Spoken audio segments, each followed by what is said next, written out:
Welcome to the 16th lecture. In today's lecture, we will use complex potentials in displacement formulation, and then we will solve one problem, which is a very classical problem. It's also has a name. It is Kelvin problem. And one reminder to all of us is that whenever you are planning to use the general solution of any formulation, you use it directly. You don't have to rederive the general solution. For example, so far, how many general solutions did we get? Airy stress function, we got a solution in polar coordinates, and in Cartesian coordinates, we had two kinds. Then we have the Helmholtz decomposition, Popkovich-Neuber, and now the complex potentials. So we have, so far we have about 6 general solutions. So whenever you plan to use this, you state it and you use it. Do not rederive things, especially in homeworks and exams. Okay. So let us proceed.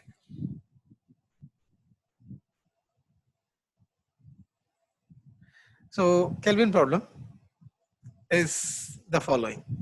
You have an infinitely long planar object. So this is an infinite object. Okay, it is extending indefinitely in the plane, which is spanned by x and y. So there's a concentrated force on a planar object. What are the why? What does concentrated force and planar object mean? Concentrated as in it is at a point. Okay, but in reality is I mean, can you actually act? Can you create a force at a point? You can create a force locally over a small region. So I mean, why are these idealized problems solved? So that you can adapt them to your realistic situations. For example, when I'm say if there is a carpet on the floor and at some point you are holding it and you are dragging it. Okay, so such kind of problem. Of course, when you are holding and pulling a carpet, you are obviously not going to hold the carpet at one point, right? You're going to hold it over a small region. But you can approximate that problem like a Kelvin problem. Getting it? You can approximate that as a Kelvin problem. So let's proceed. So we have a concentrated force at some point. Okay. Since it is an infinite object, you can choose any point as the origin. And hence I am choosing the origin as the point where the load is applied. Okay. So, and for convenience sake, I have also aligned my x-axis in the direction of the force. Okay. So you can make yourself, you can solve a little more complicated problem by solving by taking the origin and the force to be active at different points. Okay, and the force to be aligned in some direction, some general direction. Okay, but it is an infinite object and there is only one force. It makes sense to choose things in a easier fashion. And one assumption is that the body forces are zero. In fact, if there is a body force, you can account that as a externally applied force, right? We have seen that as pseudo forces, right? So you can have a planar object and you can see this, how exactly is this force occurring? We do not know. So it could be a body force, it could be an external force. Okay. So even when there is a body force, it could be that. Just that right now we will treat this as a traction kind of force. We will see how you're going to treat it. Okay, let's begin. In a regular setting, a force is a vector. We are talking of 2 dimensions. So this is how you would write. There is no y component, so it will be simply Fi. Now, just the way we did as we did for traction, we will write the force also in a complex form. Okay, and since it is an infinitely long object, remember what we did to account for the boundary conditions when we solved the Flaman's problem. You know, when we had an infinite long object and this is the line load acting in and out of the paper, and it is creating some load. What did we do when when there is an infinite object? We take a local region around it, right? Because otherwise, how do you account for that force? You cannot draw free body diagrams for an infinite object. For example, in the Flaman's problem, where is the free body diagram? How is this force? There's a line load, right? There's a line load which is extending in and out of the screen. And I mean, how do we balance this force? So it is an infinitely long object, which means the mass is so high that whatever force you are acting on the object, it is self-balanced somehow due to the mass, due to the infinite mass. Okay, so the way you draw free body diagrams for these infinitely long objects is that you consider a local region, and in that local region, you have your tractions, right? So you balance these tractions with the upright load. We are going to do something same. In fact, we are going to do the same, use the same technique. So for a small region, we have an infinitely long region. So for a small region around the object, this was your force. I'm going to balance the tractions. Okay, so that is what I'm trying to do in this equation. The traction around the object, I'm balancing it using this equilibrium equation. What is this? Is this a new equation or is this I'm writing here as equilibrium? And how did I get this? What theorem did I use? I used the divergence theorem. Okay. And what is sigma dot n? It is traction. Right? And now we will write everything in complex form. Fx plus ify, and traction is as it is, right? And I'm going to take the potentials of the following form. When you have infinitely long objects, it makes sense to consider terms of the form 1 by r logarithmic of z. What is the definition of log x? See, log x definition is 1 by x. Right? See, we are always looking for displacements and stresses. And how are we looking for them? For displacements, we are looking the displacement potential. So when you differentiate log x, you will get a 1 by x kind of term. Why do we need a 1 by x or a 1 by r kind of term? We need it for the reason that as x or the position vector tends to infinity, all your field functions such as stresses, strains, displacement should die out. That is the reason we look for this. And hence, when you choose an ansatz, you choose it for infinite problems in this type, log x or 1 by r terms. How exactly did I precisely use this term? Well, it comes from experience. When we are solving Boussinesq's problem, I did not choose such things. We have gone in depth and we have derived it, right? Even when we use the Fleming's problem, we have derived it.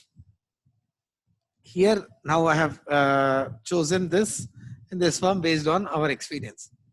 In fact, the Boussinesq's problem, if you look at any standard book, they will choose a form of the potential, in fact, the stress potential of this kind, some logarithmic function. I wanted you to see, I wanted you to appreciate the analysis which scientists before us have done. So that is why I have done an in-depth analysis for the Boussinesq problem. Here I am going with our little experience and the knowledge given in the books. So I am choosing the answers of these two potentials, psi and w, as the following form. Okay, and what is left? We are left with identifying these constants a and b. Okay, and once you fix your psi, you get your psi prime of z as, and the complex conjugate as the following. And remember these numbers a and b are also complex quantities. So this is our general form of displacement. So since you know psi, the general form for psi and omega, sorry, w, I'm going to substitute them here. So this is what I would get. I'm treating this again as a plain strain problem. Okay. The reasons which you already know of when we discuss the area stress function in Cartesian coordinates for an infinite domain. Okay. And see, we have this R, right?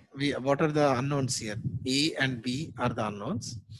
Okay. Once you know A and B, which means you know A bar and B bar, right? So, and I have this term Z, right? So I am trying to minimize that long expressions. You know Z in complex variables, you can write it as magnitude times Z's angle. And I have this term log Z in my previous slide. So log Z becomes log R plus I times theta. Okay. I'm just taking logarithms on either side. And I am substituting for log Z in my previous expression.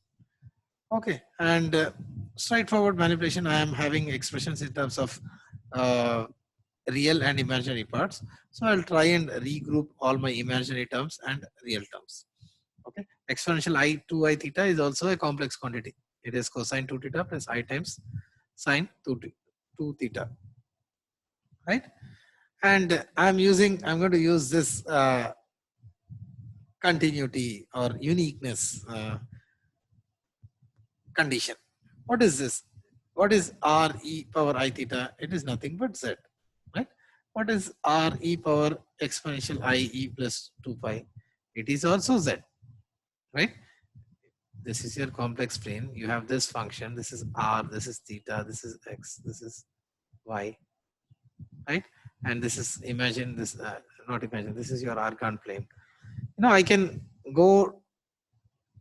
rotate my corresponding vector by 2 pi degrees and I will end up at the same point, right? I can rotate it by 2 pi degrees and I will end up at the same point. So, but that does that mean the displacement should vary every time you rotate? It should not. So that is what I'm trying to write it mathematically. So this is one condition that you would get. Okay, you know the displacement function. This is your displacement function, which is d as a function of z. What is z? D as a function of r e power I theta. Right now, I am saying this. You substitute theta with I theta plus I 2 pi.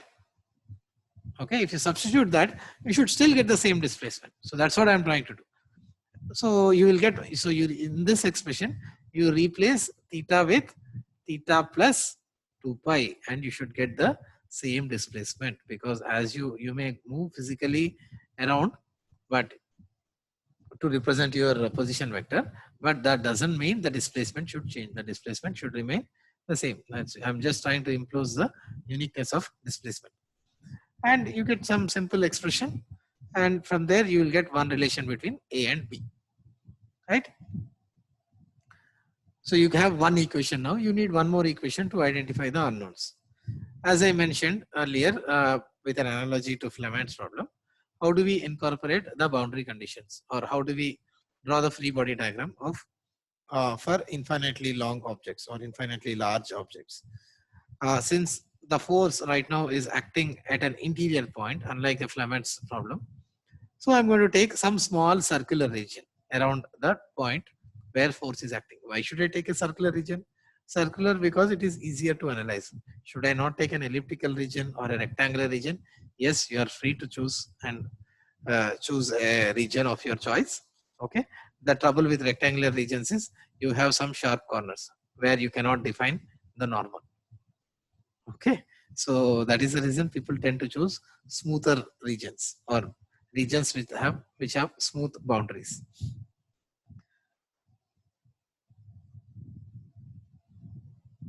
Okay, so this is the general boundary condition on the traction.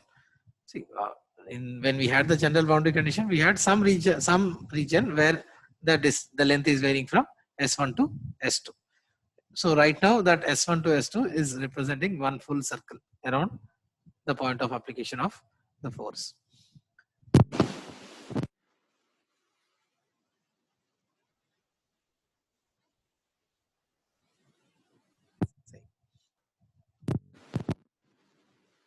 I and W.